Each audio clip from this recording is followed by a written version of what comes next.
Blouse ഇല്ലാതെ എങ്ങനെയാണ് സാരി എടുക്കുക എന്നതാണ് നമ്മളിത് ചെയ്യാൻ പോകുന്നത് കേട്ടോ. ഇപ്പോ പെട്ടെന്നൊരു ഫംഗ്ഷന് പോകണമെങ്കിൽ ഇല്ലെങ്കിൽ ഓണാഘോഷത്തിനൊക്കെ പോകണമെങ്കിൽ നമ്മുടെ കയ്യിൽ ബ്ലൗസ് ഇല്ല എന്ന് കരുതുക. സാരിക്ക് മാച്ച് ആയിട്ടുള്ള ബ്ലൗസ് ഇല്ല, ചിലപ്പോൾ തയ്പ്പിക്കാൻ കൊടുത്തത് കിട്ടിയില്ല, അതുമല്ലെങ്കിൽ തയ്ച്ചത് ഇഷ്ടമായില്ല എന്നൊക്കെ പറഞ്ഞ കുറെ പേര് സാരിയൊക്കെ ഉടുക്കാതിരിക്കുന്നുണ്ടാവും. അപ്പോൾ അങ്ങനെയുള്ളവർക്കൊക്കെ ഒത്തിരി ഉപകാരപ്പെടുന്ന ഒരു കുഞ്ഞു ട്രിക്കാണ് ഇന്ന് കാണിക്കാൻ പോകുന്നത് കേട്ടോ. അതിനായിട്ട് നമുക്ക് ആദ്യം വേണ്ടത് ഒരു ചുരിദാറാണ്. നമ്മുടെ കയ്യിലുള്ള നമ്മൾ ഉടുക്കാതെ വെച്ചിരിക്കുന്ന ഒരു പഴയ ചുരിദാറാണെങ്കിലും മതി, പക്ഷെ കീറിയതോ അല്ലെങ്കിൽ വിട്ടുപോയതോ കളർ പോയതോ ഒന്നും ആയിരിക്കരുത് കേട്ടോ. അതെ, ഞാനിവിടെ ഒരു ചുരിദാർ എടുത്തിട്ടുണ്ട്. അപ്പൊ എനിക്കാണെങ്കിൽ സാരി ഉടുക്കുകയും വേണം. സാരിക്ക് പറ്റിയ ബ്ലൗസ് കയ്യിൽ ഇല്ല എന്ന് വിചാരിച്ചിട്ട് ഉടുക്കാതിരിക്കേണ്ട ആവശ്യമില്ല. നമ്മൾ ഈ ഒരു ചുരിദാർ ബ്ലൗസിലേക്ക് അങ്ങോട്ട് കൺവേർട്ട് ചെയ്യാൻ പോവാണേ. അപ്പൊ വേണമെങ്കിൽ പഴയൊരു ലെഗിൻസ് വെച്ചിട്ടും ബ്ലൗസ് ആക്കാം കേട്ടോ. അപ്പൊ ഞാൻ ഈ കഴിഞ്ഞ 2 ദിവസം മുൻപ് ആ ഒരു വീഡിയോ ചെയ്തു. അത് ഒത്തിരി എല്ലാവർക്കും വളരെ ഇഷ്ടപ്പെടുകയും ചെയ്തു. അപ്പൊ എന്നോട് കുറെ പേര് ചോദിച്ചു, ഇനിയും ഇതുപോലത്തെ എന്തെങ്കിലും ട്രിക്ക് ഉണ്ടെങ്കിൽ ഒന്ന് കാണിച്ചു തരുമെന്ന്. അപ്പോൾ ഒരെണ്ണം കൂടെ ഉണ്ട്, അതും കൂടി അങ്ങോട്ട് കാണിക്കാമെന്ന് കരുതി. നാളെ ഓണം അല്ലേ, അപ്പൊ നിങ്ങൾക്ക് പെട്ടെന്ന് ബ്ലൗസ് ഒക്കെ ഇല്ലെങ്കിൽ ഉടുക്കാൻ പറ്റിയ 2 ഐഡിയയും ഇരിക്കട്ടെ എന്ന് കരുതി. അപ്പൊ ഈ ചുരിദാർ ഞാൻ ഇവിടെ ഒന്ന് നിവർത്തി വെച്ചിട്ടുണ്ട്. എന്റെ കയ്യിലുള്ളത് ചെറിയ സ്ലീവ് ആണ് കേട്ടോ. 3/4 സ്ലീവ് ആണെങ്കിൽ അത്രയും നല്ലത്. അപ്പൊ നമ്മൾ കറക്റ്റ് ബ്ലൗസിന്റെ ഒരു അളവ് ഈ ഒരു ചുരിദാറിലേക്ക് ആക്കാൻ വേണ്ടിയിട്ട് നമ്മുടെ കയ്യിലുള്ള ഒരു ബ്ലൗസ് എടുക്കാം കേട്ടോ. കാരണം പലവർക്കും ബ്ലൗസിന് പല അളവുകളായിരിക്കും. ചിലവർക്ക് 14.5 ഇഞ്ച് ഉണ്ടാവും, 13.5, അങ്ങനെ ഓരോരുത്തരുടെ ഇഷ്ടത്തിനാണ് നമ്മൾക്ക് ഈ ബ്ലൗസിന് ലെങ്ത് കൊടുക്കുന്നത്. അപ്പൊ ഞാൻ എന്റെ അളവിലുള്ള ഒരു ബ്ലൗസ് എടുത്തിട്ടുണ്ട്. അതിനിപ്പോ 12.5 ഇഞ്ചാണ് ലെങ്ത് ഉള്ളത് കേട്ടോ. അപ്പൊ കറക്റ്റ് നമ്മളുടെ അളവ് കിട്ടാൻ വേണ്ടിയിട്ടാണ് ഞാൻ ഈ ബ്ലൗസ് വെച്ചിട്ട് കാണിച്ചത്. ഇനി നിങ്ങളുടെ കയ്യിൽ ബ്ലൗസ് ഇല്ല എന്നുണ്ടെങ്കിൽ ഒരു കോമൺ അളവാണ് 13.5 ഇഞ്ച്. അപ്പോൾ അങ്ങോട്ട് മാർക്ക് ചെയ്ത് കൊടുക്കാം. അപ്പൊ ഞാൻ ഇന്ന് 12.5 ഇഞ്ചാണ് മാർക്ക് ചെയ്ത് കൊടുക്കാൻ പോകുന്നത്. എനിക്ക് ഇവിടം വരെയാണ് ഇതിന് ലെങ്ത് വേണ്ടത് കേട്ടോ. ഒരു 1.5 ഇഞ്ചോളം തയ്യൽ തുമ്പും കൂടി ചേർത്തിട്ട് ഞാൻ 14 ഇഞ്ചിൽ മാർക്ക് ചെയ്തിട്ട് ഇവിടെ വെച്ചിട്ടാണ് ഇതൊന്ന് കട്ട് ചെയ്തങ്ങോട്ട് എടുക്കാൻ പോകുന്നത്. വളരെ സിമ്പിൾ ആണ്. ഇതിൽ ടക്സ്, ഉക്സ്, ഇതൊന്നും വരുന്നില്ല. വളരെ ഈസി ആയിട്ട് തയ്യൽ അറിയാത്ത ആർക്ക് വേണമെങ്കിലും ചെയ്ത് നോക്കാൻ പറ്റിയ നല്ലൊരു ട്രിക്കാണ്. വെച്ചിട്ട് ഞാനൊന്ന് കട്ട് ചെയ്തെടുത്തിട്ടുണ്ട്. പിന്നെ ചുരിദാർ എടുക്കുമ്പോൾ നിങ്ങൾക്ക് എലൈൻ ടോപ്പ്, സ്ലിറ്റ് ഉള്ളത്, സ്ലിറ്റ് ഇല്ലാത്തത്, അനാർക്കലി ഏത് വേണമെങ്കിലും ചെയ്യാം കേട്ടോ. ഇപ്പൊ ഇന്നത് തന്നെ വേണമെന്ന് നിർബന്ധമൊന്നുമില്ല. അപ്പൊ ഞാൻ ഇങ്ങനെ ഒന്ന് കട്ട് ചെയ്ത് മാറ്റിയിട്ടുണ്ട്.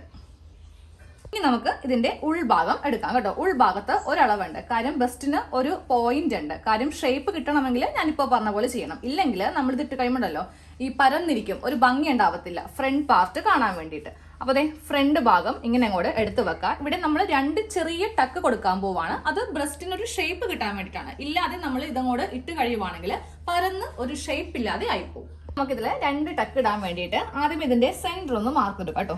ഇതിലിപ്പോ ടോട്ടലായിട്ട് 20 ഇഞ്ചോളം ഉണ്ട്. അപ്പോൾ അതിന്റെ സെന്റർ എന്ന് പറയുമ്പോൾ 10 ഇഞ്ച് വരും. സെന്റർ ഭാഗത്ത് ഇങ്ങനെ ഒന്ന് മാർക്ക് ചെയ്ത് കൊടുക്കുക. എന്നിട്ട് ഇവിടെ നിന്ന് 3 ഇഞ്ച് ഇങ്ങോട്ടേക്കും അതുപോലെ 3 ഇഞ്ച് ഇങ്ങോട്ടേക്കും ഒന്ന് മാർക്ക് ചെയ്യാം. എന്നിട്ട് നമുക്കൊരു 4 ഇഞ്ച് ഇതാണ് നമ്മൾ ടക്സ് കൊടുക്കാൻ പോകുന്നത് കേട്ടോ.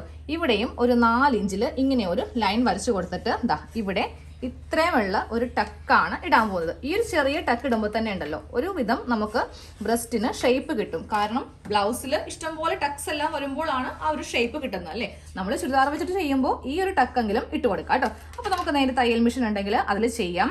ഇല്ലെങ്കിൽ സൂചിയും നൂലിനും ഇവിടെ വെച്ചിട്ട് ഇങ്ങനെ ഒന്ന് തയ്ച്ച് നിങ്ങളൊന്ന് എടുത്താലും മതി. ഇങ്ങനെ അങ്ങോട്ട് വെച്ചിട്ട് ഈ ഒരു പോയിന്റിൽ കൂടെ സൂചിയും നൂലിനൊന്ന് തയ്ച്ചു കൊടുക്കാം കേട്ടോ.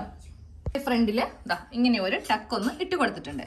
ഇനി നമുക്കിത് നേരെ നമ്മുടെ ബോഡിയിലേക്ക് നമ്മൾ ഇടാൻ പോവാണ്. അതിന് മുന്നേ നമുക്ക് എന്താണെങ്കിലും നമ്മുടെ ബ്ലൗസിന്റെ ഷേപ്പ് ആയിരിക്കത്തില്ല ചുരിദാറിന് ചെയ്ത് കൊടുക്കുന്നത്. കാര്യം കുറച്ച് ലൂസ് നമുക്ക് എങ്ങനെ വന്നാലും ഉണ്ടാവും. ബ്ലൗസ് എന്ന് പറയുമ്പോൾ അത്രയും നമ്മുടെ ബോഡിയുമായിട്ട് ഇങ്ങനെ അടുത്തിരിക്കുന്നതാണ് അല്ലേ.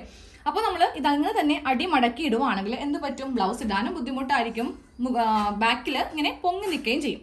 അത് ഒഴിവാക്കാൻ വേണ്ടിയിട്ട് നമ്മളിത് ഈ ഒരു ഫ്രണ്ട് പാർട്ടിൽ ചെയ്ത് കൊടുക്കണം കേട്ടോ. ഇവിടെ ഇങ്ങനെ ഒരു ചെറിയൊരു കട്ടിങ് ചെയ്ത് കൊടുക്കാം. എന്നിട്ട് ഇതിവിടെ നിന്ന് ഇങ്ങനെ മടക്കാം. അതിനുശേഷം ഇതിവിടെ ഇങ്ങനെ മടക്കാം. എന്നിട്ട് വേണം ഒരു 1/2 ഇഞ്ച് മടക്കി വീണ്ടും ഇങ്ങോട്ടേക്ക് വെച്ചിട്ട് തയ്ക്കാൻ വേണ്ടിയിട്ട് ഇങ്ങനെ ഒന്ന് തയ്ച്ച് എടുക്കണം. നമ്മുടെ ബ്ലൗസ് റെഡി ആയിട്ടുണ്ട്. ഞാൻ പറഞ്ഞില്ലേ ഇതുപോലെ ഇങ്ങനെ ചെയ്യുവാണെങ്കിൽ നമുക്ക് സൈഡിൽ കുറച്ച് ലൂസ് ഉണ്ടാവും. അപ്പൊ നമുക്ക് ഏറ്റവും താഴെ ഇങ്ങനെ അങ്ങോട്ട് ബോഡി ഫിറ്റ് ആക്കിയിട്ട്, ഇല്ലെങ്കിൽ താഴെ ഭാഗത്ത് നമ്മുടെ ബാക്കിന് താഴെ ഭാഗത്ത് ബ്ലൗസ് ഇട്ട് കഴിയുമ്പോൾ ഇങ്ങനെ പൊങ്ങി നിൽക്കും. ഇങ്ങനെ അങ്ങോട്ട് നിൽക്കും ഷേപ്പ് ഇല്ലാതെ. അപ്പോൾ ഷേപ്പ് കിട്ടാൻ വേണ്ടിയിട്ട് താഴെ ഇതുപോലത്തെ ഒരു വള്ളി വെച്ചിട്ട് നമുക്ക് കെട്ടിവെക്കാം കേട്ടോ. അപ്പൊ നമ്മൾ ബോഡിയിലേക്ക് ഇട്ടിട്ട് ഈ താഴെ ഭാഗത്ത് ഇങ്ങനെ ഒന്ന് കെട്ടി നിർത്തിയാൽ മതി കേട്ടോ. കഴിയുമ്പോൾ ഈ വള്ളി ഉള്ളിലേക്ക് വേണമെങ്കിലും ഇങ്ങനെ വെച്ച് കൊടുക്കാം. ഇനി കാണുമെന്നുണ്ടെങ്കിൽ നമുക്കത് വേണമെങ്കിൽ ഇങ്ങനെ വേണമെങ്കിലും വെച്ച് കൊടുക്കാം. വള്ളി കാണത്തില്ല. വള്ളി അവിടെ കിടന്നാലും സ്റ്റൈലാണ്, പക്ഷെ സാരി വരുമ്പോൾ അതൊന്നും കാണത്തില്ല. അപ്പോൾ ഇങ്ങനെ ബ്ലൗസ് ഇല്ലെങ്കിലും സാരി കൊടുക്കാതിരിക്കേണ്ട ഇതുപോലത്തെ ട്രിക്കൊക്കെ നിങ്ങൾക്കൊന്ന് ട്രൈ ചെയ്ത് നോക്കാം. Front portion. ഞാൻ ബാക്ക് പോർഷൻ കൂടെ കാണിച്ചു തരാം. ബാക്കിൽ ഇങ്ങനെ ചുളിങ്ങൊന്നും ഇരിക്കത്തില്ല, നെക്ക് കുറച്ച് കയറിയതായിരിക്കും, അത്ര മാത്രമേ വ്യത്യാസം ഉണ്ടാവത്തുള്ളൂ. അപ്പോൾ ഇറക്കിയ നെക്കൊക്കെ ഉണ്ടെങ്കിൽ അത് വേണമെങ്കിലും എടുക്കാം കേട്ടോ.